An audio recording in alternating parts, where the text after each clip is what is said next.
So need only one. Although we used to go at 6 in the evening Pakistan Standard Time, but because of the Ramadan and because of the clashing time with the iftar, we had to prepone it to now earlier. So that's why We are I live now on requested. Facebook. Hmm? Are we live? We are live. Yes, sir. We are live. So one more minute and then we start.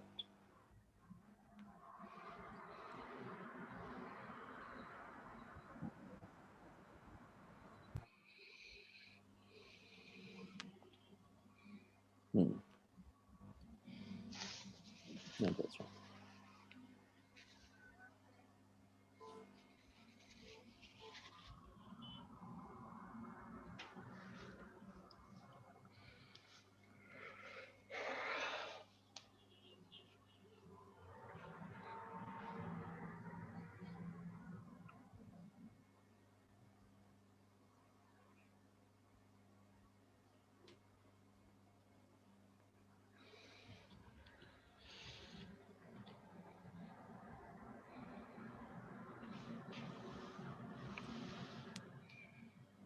Dear colleagues, welcome back on our weekly session on EUS and ERCP. And this time we have a very eminent name. You have been listening to him and you have been watching him on Facebook on his face page, where he regularly uploads very interesting videos that he does in Cairo University in Egypt. He's a great friend, Professor Hussein Akasha. He's going to guide us on how to stage a person who's suffering from adenocarcinoma of the pancreas. All yours, Professor Hussein. Thank you.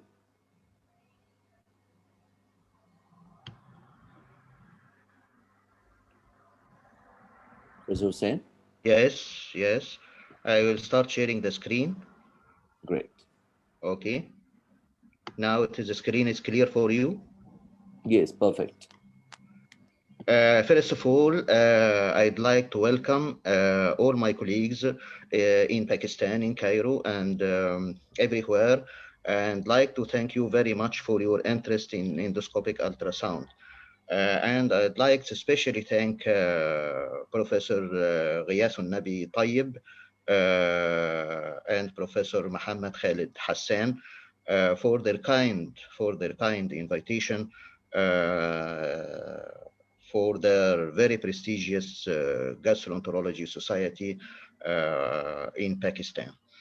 Today, I will talk about a very important and very essential subject in the field of endoscopic ultrasound, which is the role of endoscopic ultrasound in staging of malignant pancreatic masses.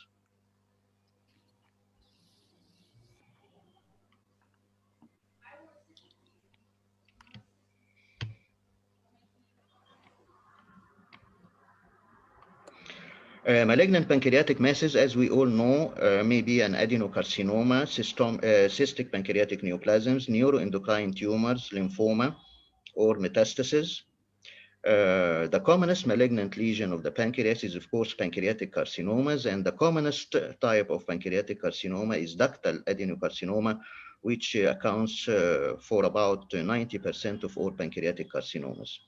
Pancreatic carcinoma may also be acinar adenocarcinoma, mucinous cyst adenocarcinoma, intraductal papillary mucinous neoplasm, serous cyst adenocarcinoma, pancreatoblastoma, especially in children, solid pseudopapillary tumor, Spen or Franz tumor, and the rare osteoclast-like giant cell tumor. Pancreatic cancer constitutes about 3% of all new cancer cases in the United States. The number of new cases of pancreas cancer was about 11 per 100,000 per year, and the number of deaths is high. It is about 11% per 100,000 per year. The number of cases have been rising on average of 0.8% each year over the last 10 years. And unfortunately, the 5-year survival is ranging between 5 and 7%. Only the 5-year survival is 5 to 7%. So it is a very aggressive tumor. We all know that the only real hope for cure is radical resection.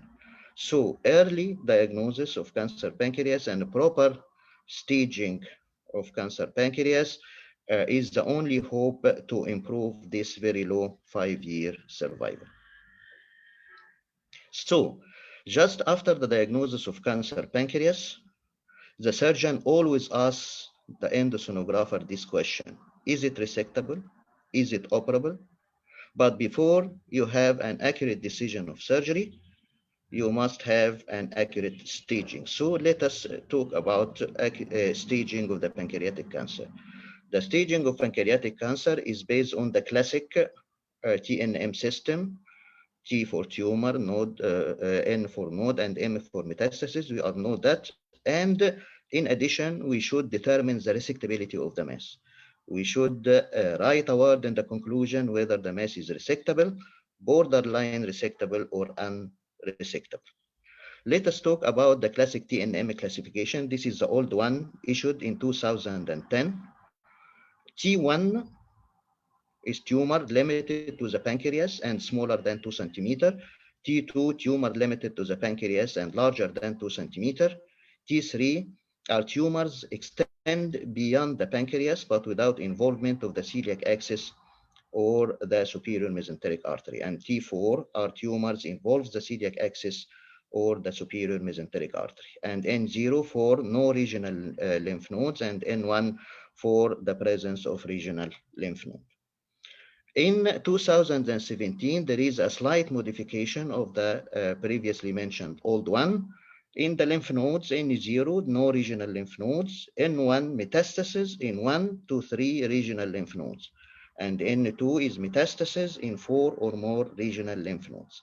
And regarding the local T staging of the tumor, T1 is the same, tumor limited to the pancreas and smaller than 2 centimeter. If it is less than half centimeter, then it is T1A.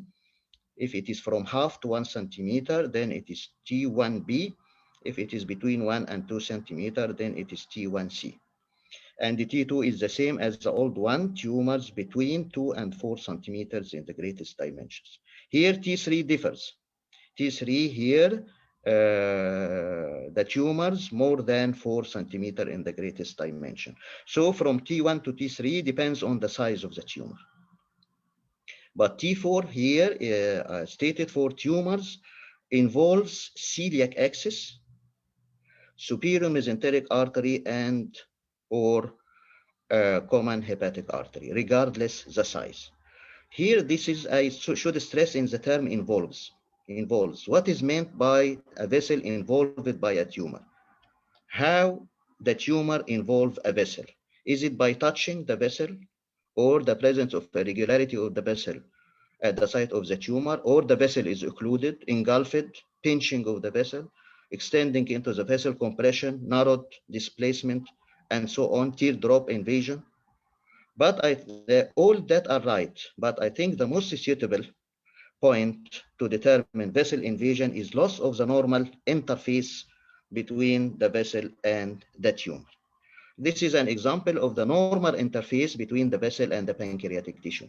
This white line is the interface between the pancreatic tissue and the vessel. Here it is a splenic vein as seen by linear endoscopic ultrasound. And here, this is a very nice interface. This is white line between the portal venous confluence. This is a very nice interface between the vessel and the normal pancreatic tissue as seen by radial endoscopic ultrasound. This short video shows very nicely that a very clear line of cleavage between the vessel and the mass. This is very nicely well localized pancreatic body mass, and this is the venous confluence.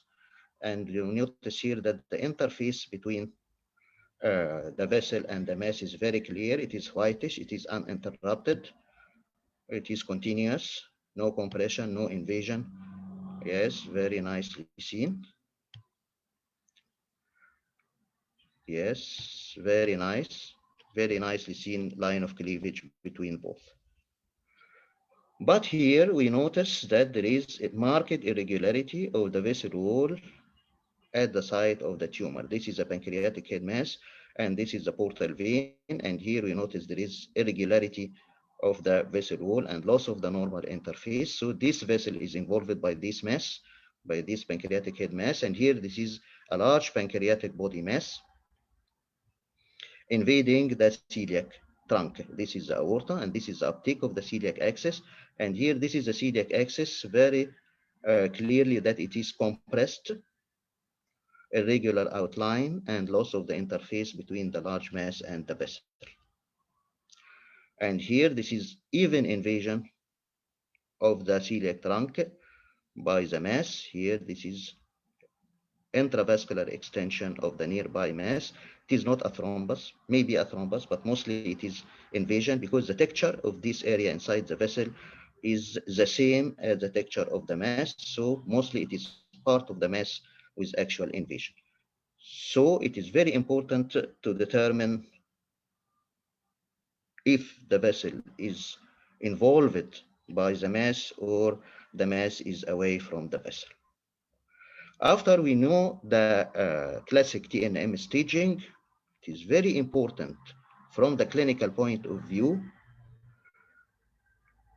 to mention that the mass is resectable or borderline resectable or unresectable. Resectable tumors should be referred directly for curative surgery in surgically fit patients.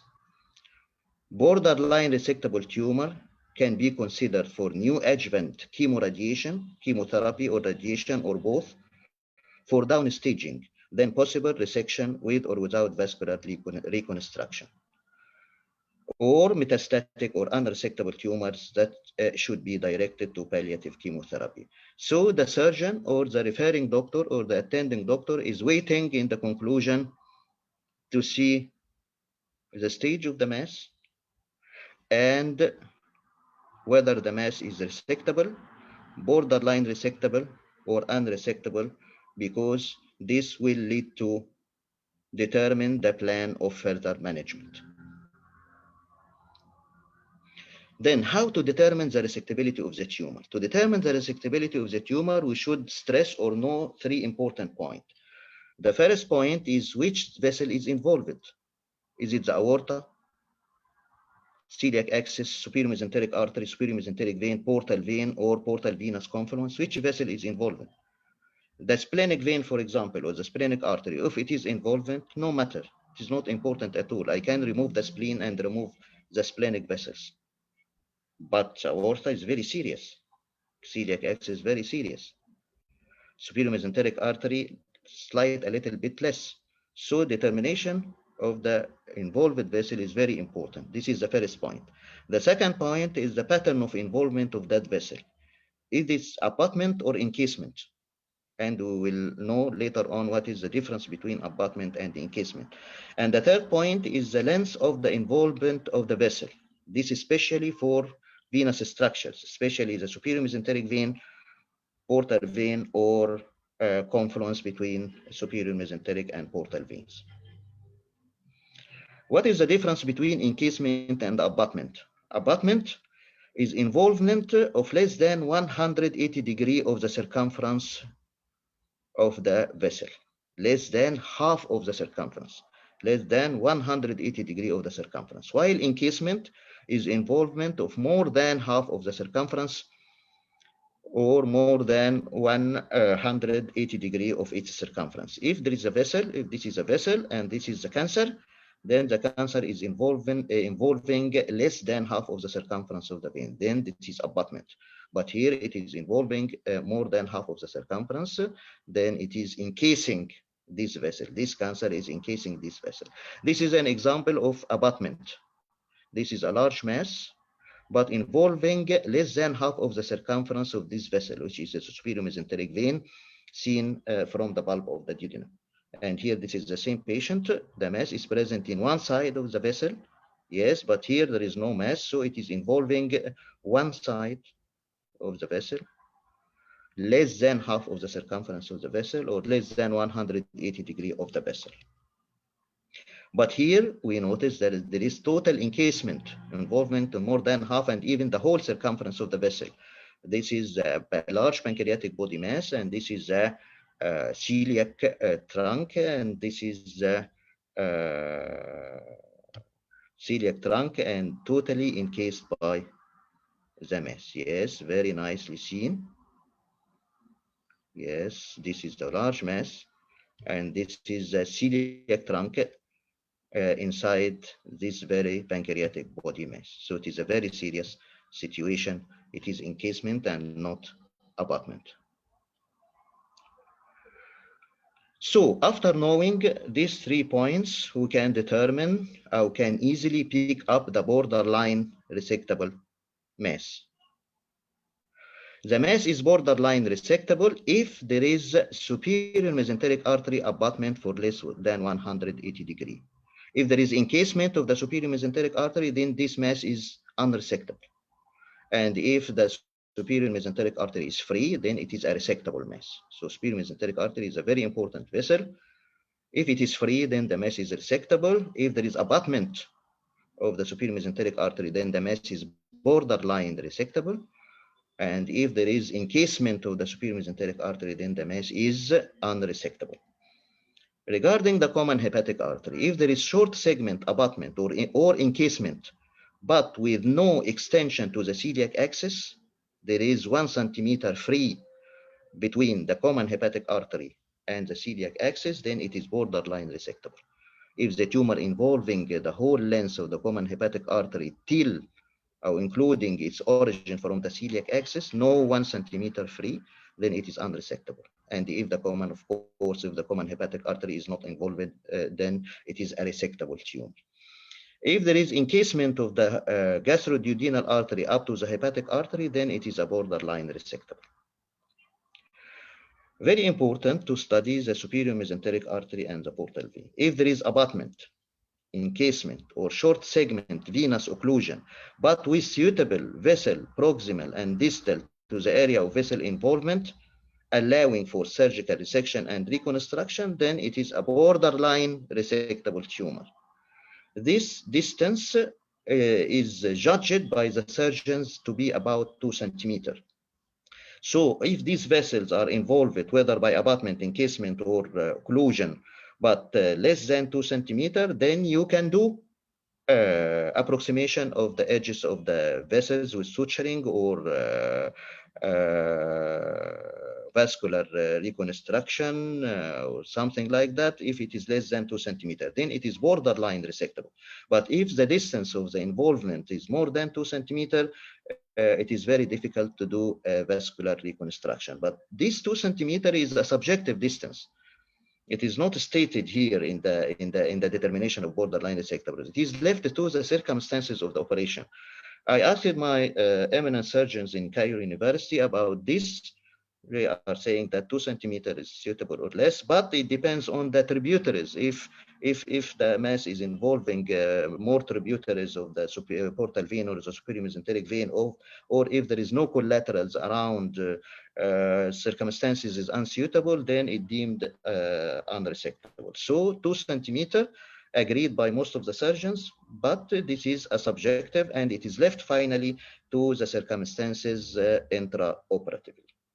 And of course, to be borderline resectable tumor, the celiac axis is free, except in MD Anderson, as I will mention later. But the celiac axis, aorta, and inferior vena cava should not be involved either by abutment or encasement. Let us see some of the videos which may make things more clear. This is a large pancreatic head mass. Yes, this is a large pancreatic head mass, and this is a plastic CBD stent. And we notice that there will be also a pancreatic stent. I don't know why, because it is a referred patient. It is not my patient. Yes, and this is a large pancreatic head mass. Yes, and here we can see very nicely the portal venous confluence. This is the portal vein, and this is the superior mesenteric vein. Here the line of contact is unclear, so the vessel it is involved. This vessel is involved because the line of interface, or sometimes called the line of contact or line of cleavage, is not clear. So this vessel is involved, and the distance of involvement is about 2 centimeters or less. So it is a borderline resectable mass. If this distance is more than the distance of contact or involvement of the vessel is more than 2 centimeters, then it is unresectable. But here I think it is less than 2 centimeters. Let us see this video. It is also of borderline resectable tumor. Yes, this is a pancreatic head mass, as well seen from the bulb of the duodenum, malignant looking.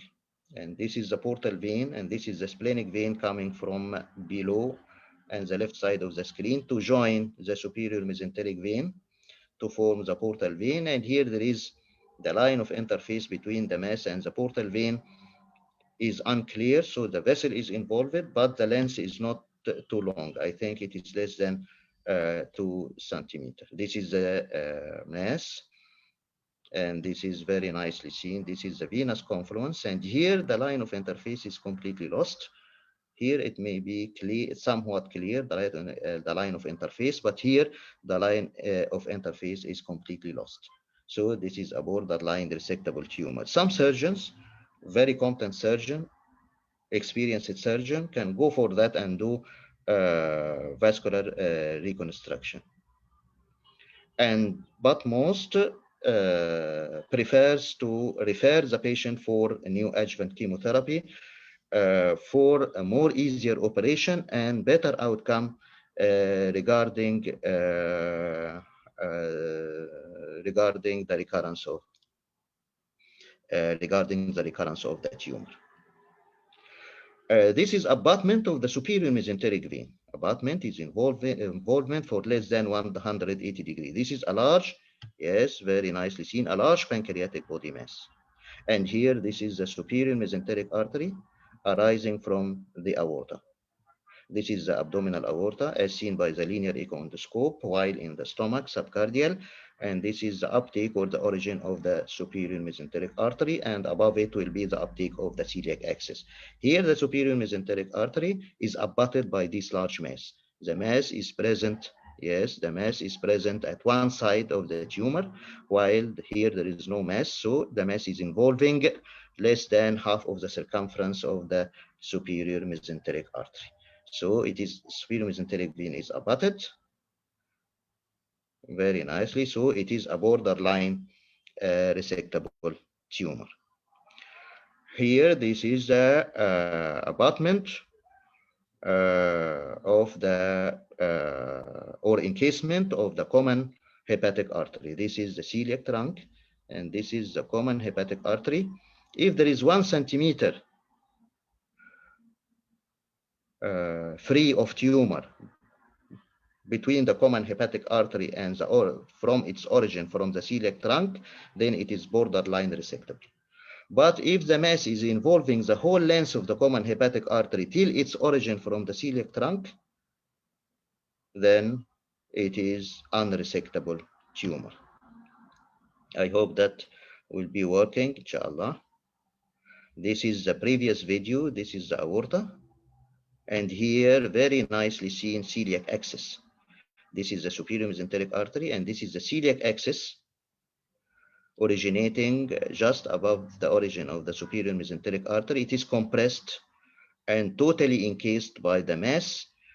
When I want to demonstrate the common hepatic artery, I can do anti-clockwise rotation to demonstrate the common hepatic artery as it arises from the celiac axis. Yes, this is the celiac axis. I will do anti-clockwise. Yes, this is celiac axis coming from the aorta. Yes, when I do anti-clockwise, yes, exactly. Do anti-clockwise, then it is a common hepatic artery. So the common hepatic artery, the whole length of the common hepatic artery is involved or encased by this large mass from its origin to till its end, and even the celiac axis is involved. So these patients, of course, is unresectable. There is no 1 centimeter free of tumor at the origin of the common hepatic artery. And it is very nicely seen common hepatic artery going down to the left and right side of the screen towards the porta hepatis to join the liver at the porta hepatis. Yes, and this is arterial pulsation, but due to marked stenosis by being compressed by a mass, so there is shadowing and hazing of the color flow wave.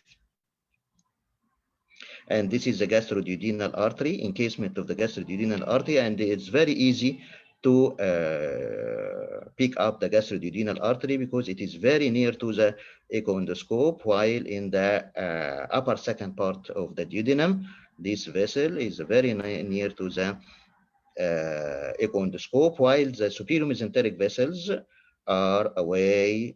This is a superior mesenteric vein, superior mesenteric artery, and this is the gastroduodenal artery. Yes.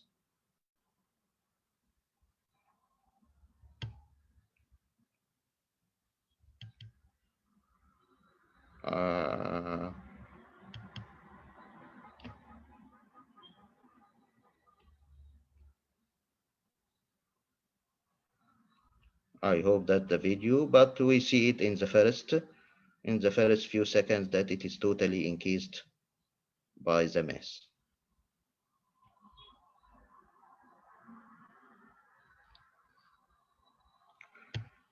And there is hanging. I should wait for seconds.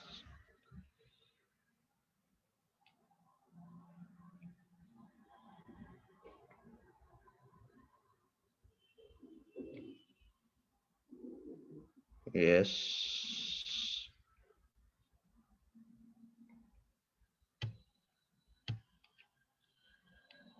So by these videos, we can finally determine the degree of resectability of the mass. Yes, whether it is resectable, borderline resectable, or unresectable. To repeat again, borderline resectable tumor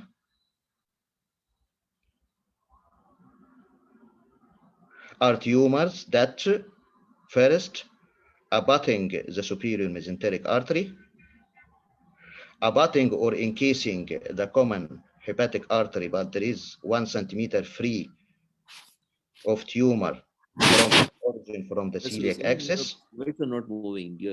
We cannot see your video. Yes, there is hanging of the computer.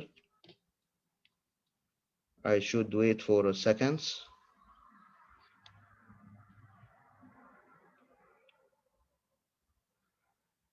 Do you hear me now? We can hear you, but your slides are not moving. We cannot see any video. Are not moving now. Yeah, not moving. Can you wait for me a few seconds? I will switch off and turn it again. Sure, no problem. Because there is hanging just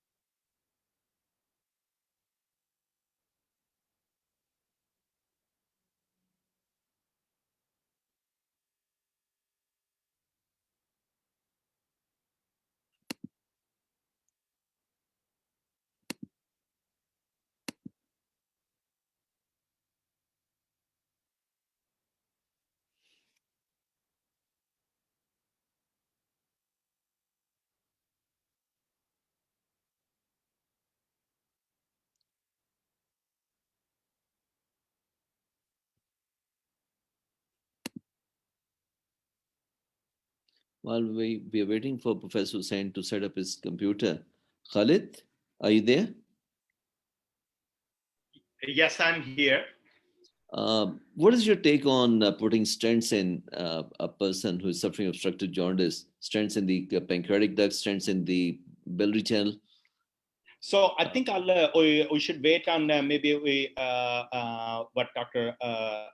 Professor Hussain Pasha has to say. But usually, if it is resectable, and we're not planning for any neoadjuvant therapy, in that case, we try to avoid stenting those patients and send them straight for surgery. If, however, it is considered borderline resectable with high bilirubin, and in those cases, especially in our setting, our oncologists, they want bilirubin to be less than for neoadjuvant therapy. So in those cases, and we will place a biliary stent, and usually would place a metal biliary stent.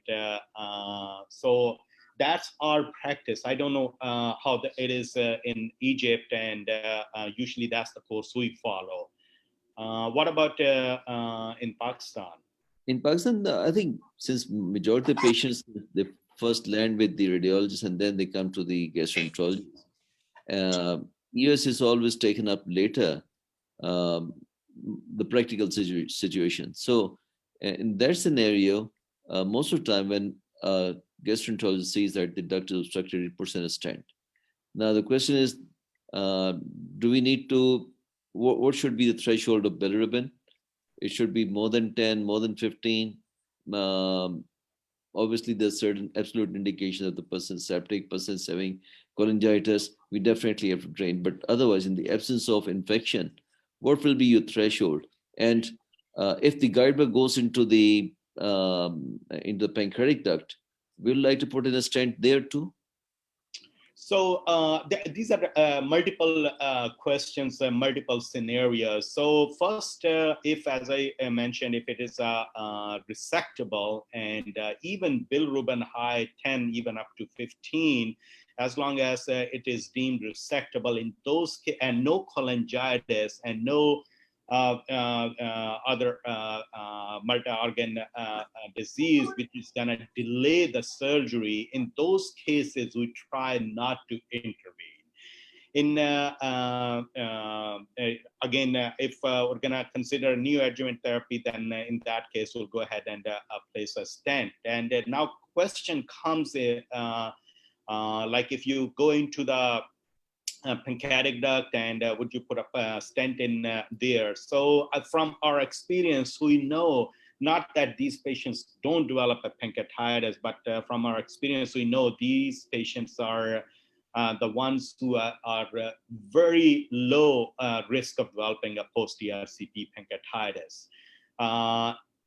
Routinely, I do not. There is some evidence that some of these patients actually may have a symptomatic improvement if you place a pancreatic stent. So routinely, we do not.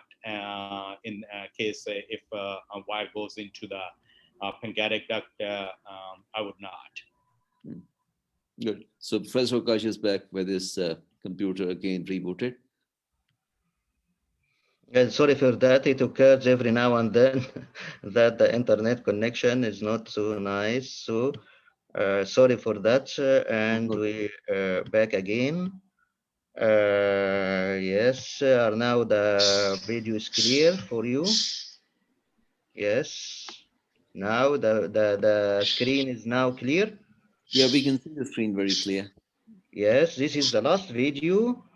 Here, the celiac axis and the aorta and the IVC should not be involved. This is a large pancreatic body mass abutting the superior mesenteric artery. So it is still now, it is borderline resectable. But as I told you before, it is involving the celiac axis, so it is unresectable mass. So these are the most of the societies of cancer societies agreed for all what I have mentioned before, with a little difference regarding MED Anderson. MED Anderson is a very big society in the United States.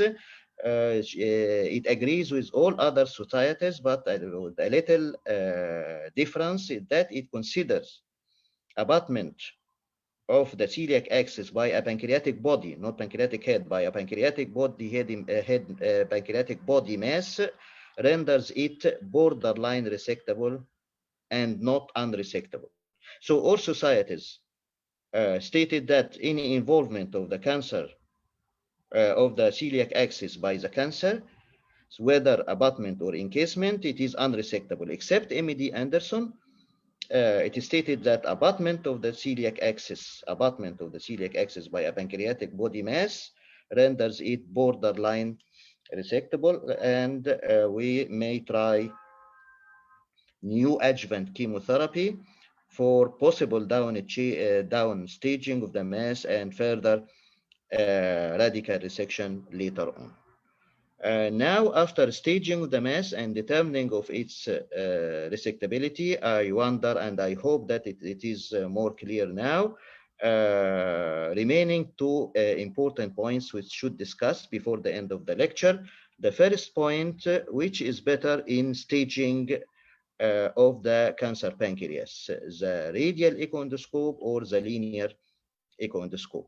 There is no enough evidence to show a difference in the accuracy between linear and radial probes in cancer pancreas staging. But keeping in mind the possible need to perform EUS FNA as a diagnostic tool, so the use of linear probe would be more suitable. And I believe that the major advantage of linear echo endoscope is the ability to obtain instantaneous, immediate, safe FNA of pancreatic masses or any other masses. Then what is the weight of EUS in the cancer pancreas staging compared to CT or MRI? 11 well-designed studies compared EUS and CT for the pre-operative staging of cancer pancreas, and the results as follows. Regarding the T-stage accuracy, 4 of 5 studies concluded that EUS was superior to CT, and EUS was also superior to CT in staging. Regarding comparison of EUS and MRI, both are equivalent for N staging and vascular invasion. It was showed that for N staging, the MRI has a sensitivity of 15% and specificity of 93.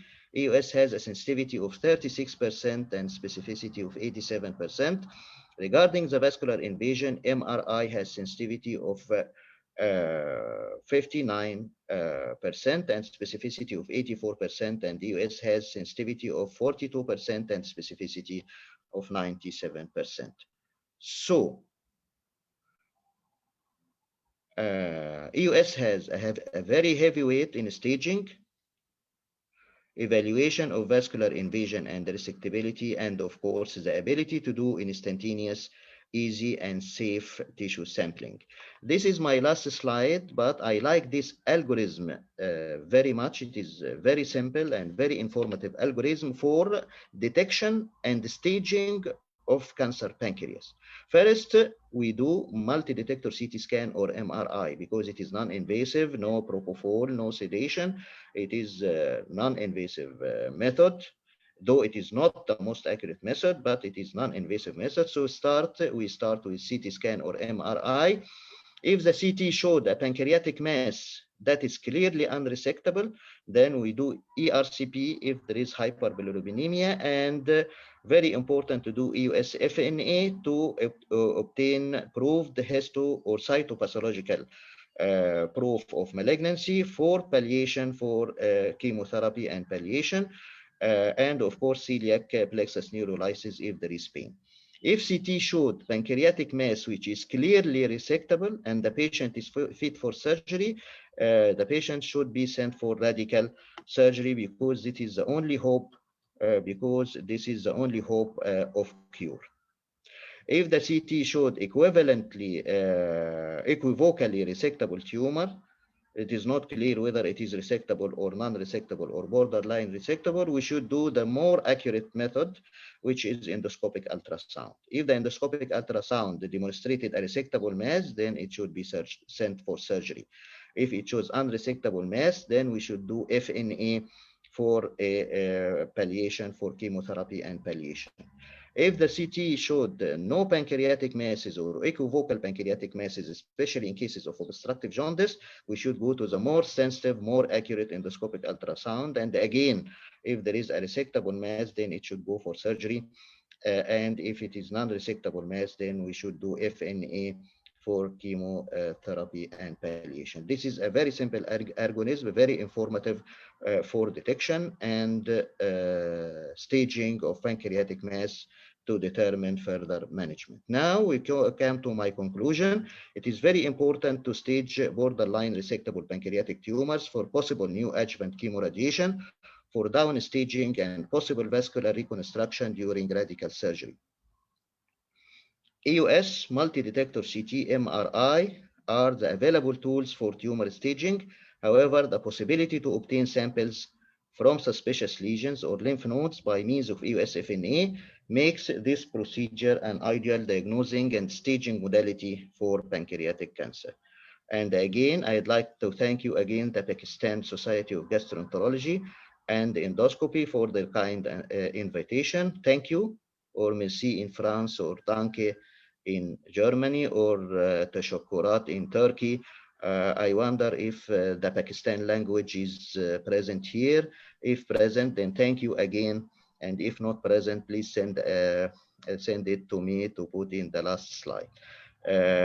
Thank you, and hoping to meet you again. And I am ready for any discussion.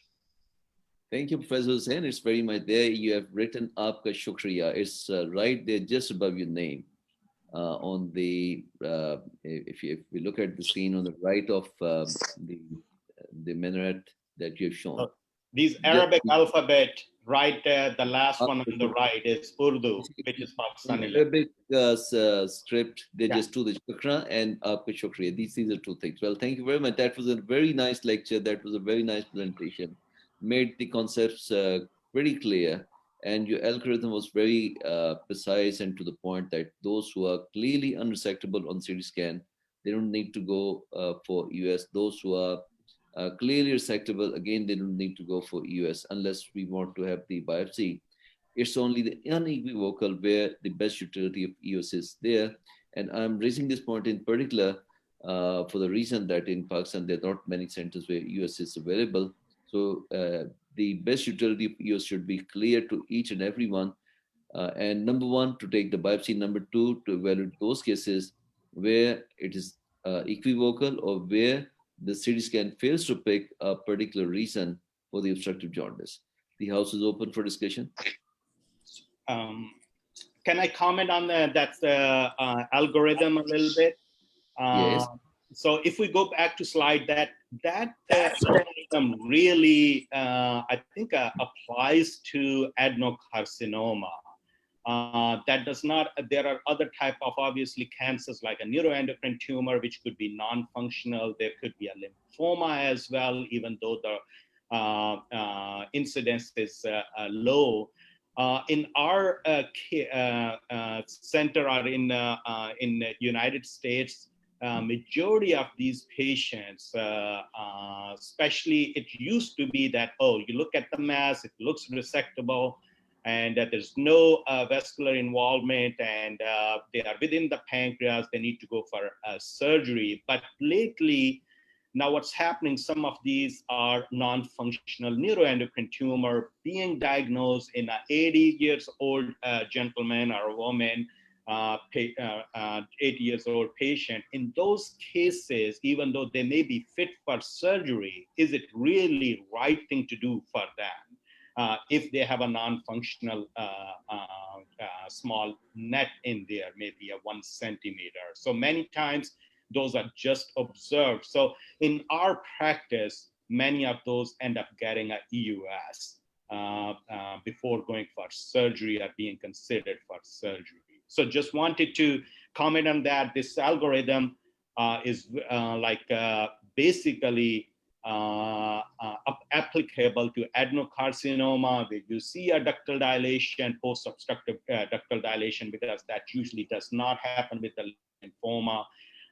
It's some characteristics. You look at it, it's an irregular border. It's not very round border, which can happen with a neuroendocrine tumor. There may be a little bit cystic degeneration of those. A tumor like those, they are the one we need a further evaluation with EUS before going for surgery.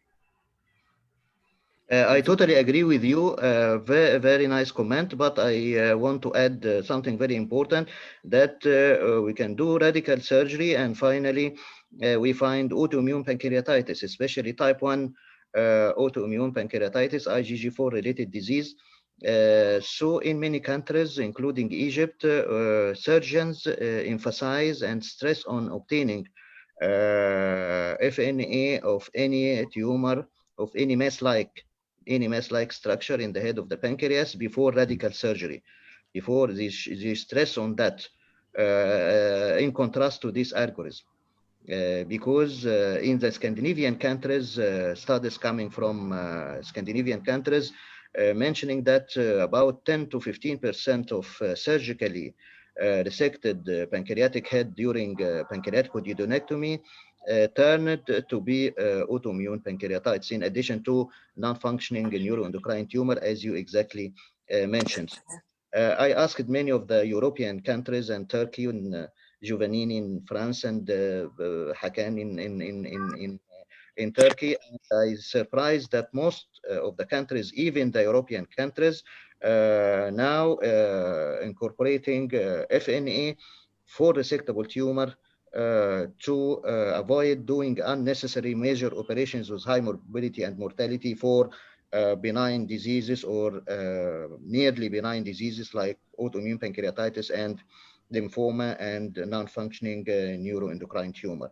And I think the EUS journal, the issue before the previous one, Anand Sahai from Montreal, issued the algorithm for Canadian algorithm from Montreal for by Anand Sahai, and they stressed only and changed the algorithm to have EUSFNA from resectable pancreatic tumor before radical surgery. What do you see about that?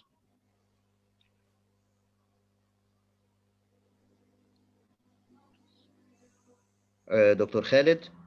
Yeah, so I did not see that algorithm by them, but I think I agree. In our practice, it's same too. Before you put these patients through radical surgery, nowadays where these patients are going through EUS and FNA, again for the same reason as you mentioned, autoimmune pancreatitis, non-functional neuroendocrine tumor, lymphoma, even though the percentage of those is not high, but still, I think EUS FNA adds a lot of information, especially when it's unequivocal that like it's not really a straightforward answer. In those cases, EUS is very, very helpful. Okay, what is your practice in Pakistan, Professor Ghaisun Nabi? Well, in Pakistan, most of the time the patients present pretty late, and that's another very important query that I should like to raise. A case who is clearly unresectable on CT or MR, with tumor markers pretty high in thousands. Still, will you like to go for US FNA in a person who is above 70 with lots of comorbidities? Yes, this is yes. In Egypt, it is now a usual everyday practice to take FNA from from resectable, even from resectable tumor. Unresectable large Uh, tumor with high tumor markers.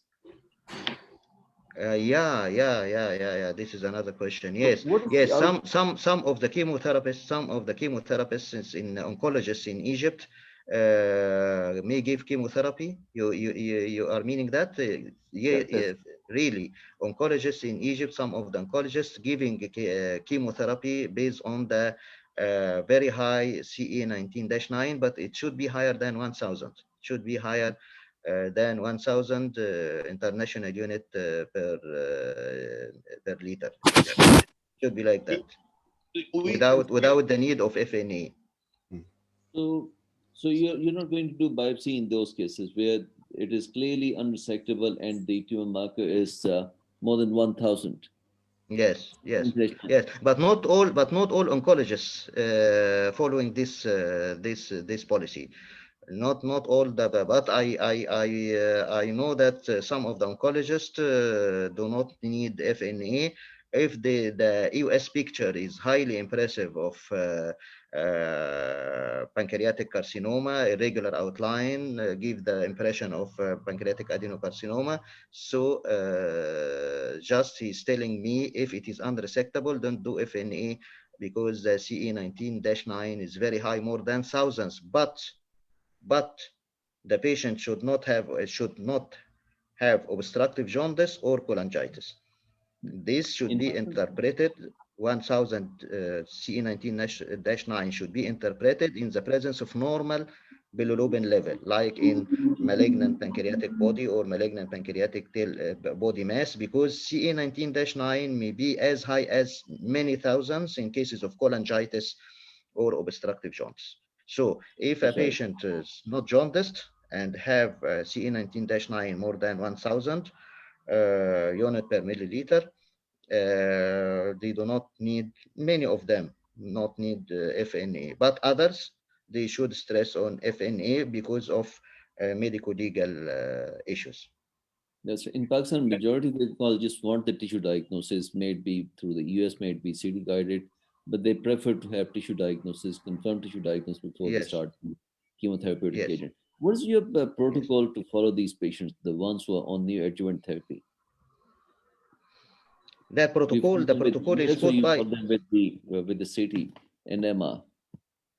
yes, yes, yes. A protocol was put by the oncologist. I noticed that the oncologist giving 6 cycles of gemcitabine, I think, and these 6 cycles, and after 6 months of starting chemotherapy and these 6 cycles, they send the patient again for reassessment. Those for borderline resectable patients. So what is your They give, assessment tool? Do you assess them with the CT scan or do you assess them with MR or do you assess them with EUS? no, EUS. Mhm. Right. EUS and PET scan. EUS and PET scan. They are Yes. now in Egypt believing that the most accurate is endoscopic ultrasound, most accurate than CT and MRI. But PET scan should be issued because a large part of the tumor may be dead, no activity, and still is not decreasing in size. So the response to new adjuvant chemotherapy is not only decrease in size, but decreasing the activity on PET-CT, the SUV max when returns to normal, even in the presence of a mass, because EUS can see the mass, but cannot know if the mass is necrotic or became inactive. EUS cannot judge that, even by the vascularity, because as you know that duct adenocarcinoma is very hypovascular from the start, even aggressive duct adenocarcinoma is hypovascular. So you can't judge the response of chemotherapy and the activity of the mass by EUS. So after 6 months, they do endoscopic ultrasound because they are believing that it is the most accurate modality, more accurate than CT and MRI. And of course, PET scan, they are doing PET scan to have. Sometimes I found after 6 cycles of chemotherapy and after 6 months, I see minimal decrease in the size of the mass compared to 6 months before. But the PET scan are saying that there is no activity. Now the tumor is dead, but still there. So it is very important to combine EUS and PET scan in cases of new adjuvant chemotherapy for downstaging for possible radical surgery later on. Professor Hussain, what's your experience in T1, T1A, T1B tumors with RFA? Do you do them? Do you do the RFA for these smaller than 1 centimeter size tumors? Yes, we did till now 7 cases of EUS guided radio frequency ablation by EUSRA of Taiwan. But for small adenocarcinoma, we did only 2 cases of adenocarcinoma, and this is not the standard of care. The standard of care is surgery, but we did this in 2 patients because they are surgically unfit patients. It is very old age and unfit for surgery.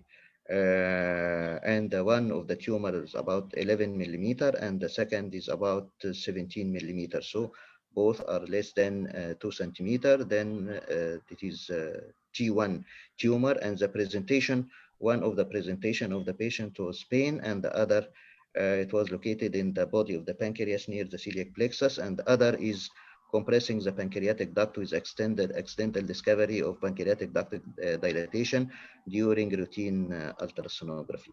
And the response was really very good, but only two patients is very small number of patients to judge, but the other 5 patients was applied EUS radiofrequency ablation, applied for 5 cases of insulinomas. This is very effective in insulinoma. And now it is maybe later on it will become the standard of care because insulinoma, as you know, a very benign tumor, very rare to produce metastasis. So if you burn 80% of the volume of the insulinoma, then you get rid of 80% of the problem of the patient, and you can do it second or twice. That is in contrast to ductal adenocarcinoma. If you leave 1% of the tumor, then the very aggressive tumor will grow again. So radiofrequency ablation for T1 and T2 pancreatic adenocarcinoma should be done only in surgically unfit patient, and as I think till now as a palliative maneuver, not for cure, because you can't ablate 100% of the surface because will burn nearby normal pancreatic tissue, and this is very serious. But in insulinoma, if you burn about 80% and you have a nice safety margin from the normal pancreatic tissue, then you can get rid of 80% of the complaint of the patient in an early benign tumor, will not grow again rapidly and will not send metastasis. So very nicely applied to insulinomas and not ductal adenocarcinoma, except in surgically unfit patients. Nadeem, you wanted to say something? What? Thank you, Professor Tayyib. Professor Kasha, thank you very much for an excellent talk. I have a comment and a question for you. The question is, the question that we get asked by our surgical colleagues is about the conventional or unconventional arterial anatomy. Now, obviously, I can see in your hand, despite EUS being a 2D modality, you're able to accurately stage the cancer. So question is, how confidently can you answer the question whether a patient has a conventional arterial anatomy or not? For example, the cases where they have a replaced right hepatic artery. Another question, obviously, that I think that we've learned over the years is whether the patient has this median arcuate ligament syndrome, celiac artery stenosis or not. So those are the important consideration when the information is being provided to surgical colleagues, especially when they're making a decision for a very high risk surgical modality. And the comment, I think, in terms of the algorithm was, I agree, I think EUS should come before any invasive intervention, especially endoscopy intervention of ERCP, as there are cases where an ERCP intervention could convert a resectable cancer into an unresectable cancer. But fantastic talk, and thank you very much.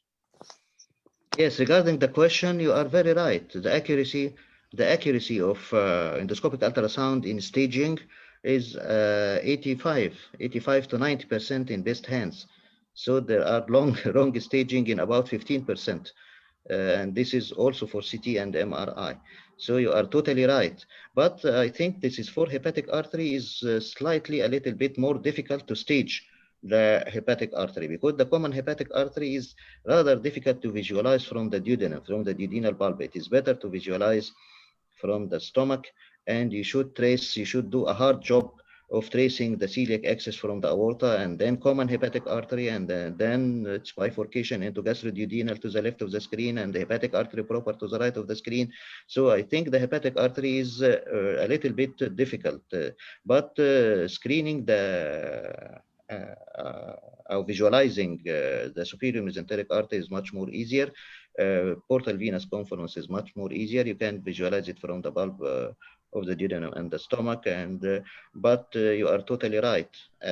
Overall, at the end, the accuracy of EUS staging is about 85%. But you are deceived by the very huge Japanese fighter that it is not 100%, of course, but you are totally right. You are total. Even in best hands, the accuracy of EUS in staging is about 85 to 90%, especially in common hepatic artery and the hepatic artery proper. On the same lines, the way we in United States we say is like EUS and CT scan, they are really complementary to each other, yes, combining both give you much better staging as compared to either modality alone. EUS is two-dimensional. In CT, they are making a lot of progress. Technology is making a lot of progress. They can reconstruct the images. And CT sometimes does better at especially arterial involvement or arterial evaluation. Where EUS still does much better job is the portal vein, confluence, and SMV, because that is still in our domain of EUS. You can take a really better look at that. Not that you can't do a good job at SMA or celiac, but I think at the end of the day, advancement in technology has brought CT either very close or maybe even ahead in certain circumstances with regard to staging. So for us nowadays in the United States, we do comment on vascular involvement, what do we say? But it really is a combination of the CT scan and EUS to have the final staging of the patient. yes.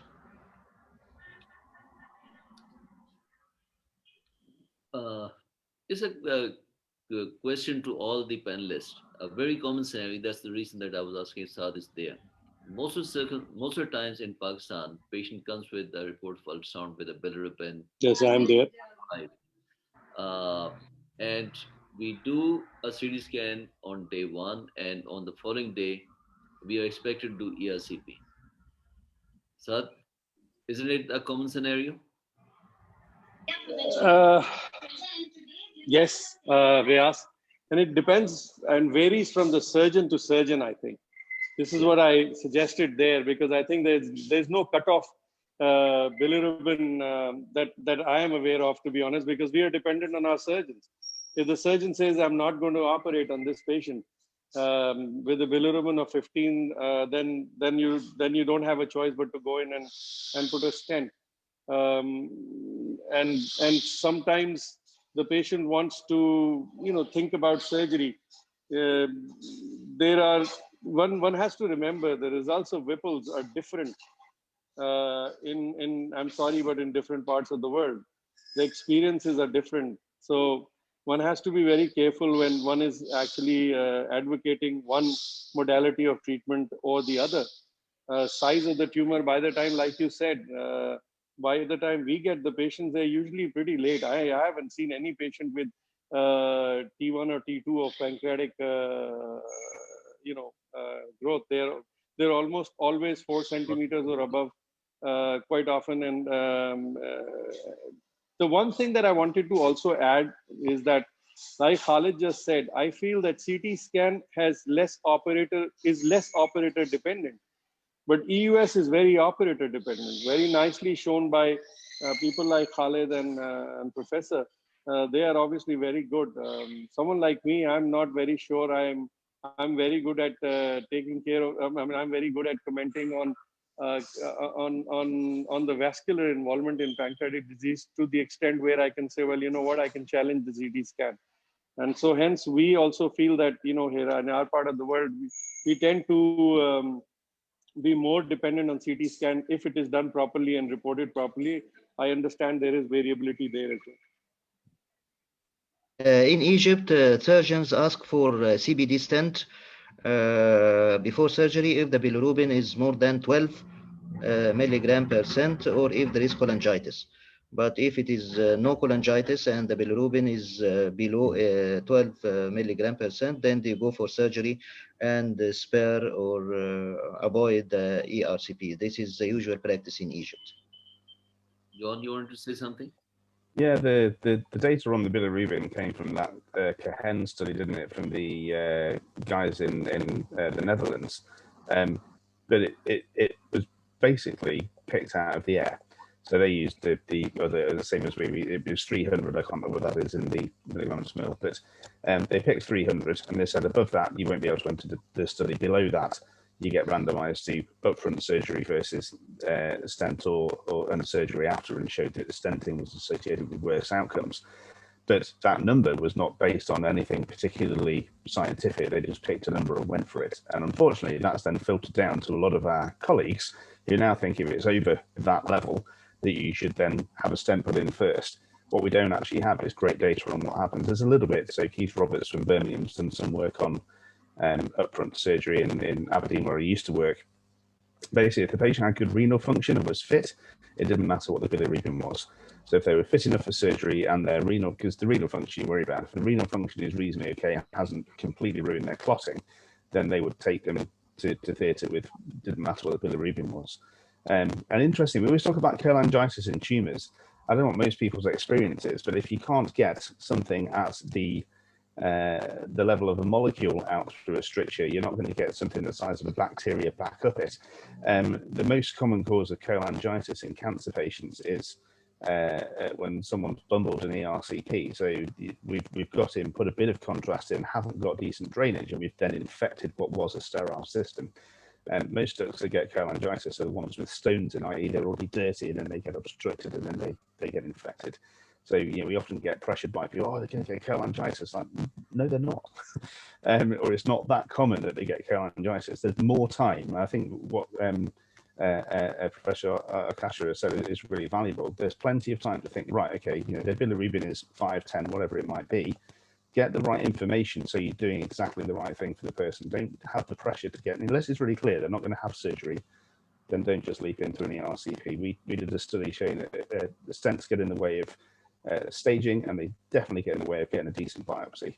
So all of the things that you want to know get ruined by putting a metal stent in if that's the first thing you do. So if you've got time, which you have, look at the staging, do a PET scan. We do PET scans now a lot in the UK. They're very, very useful.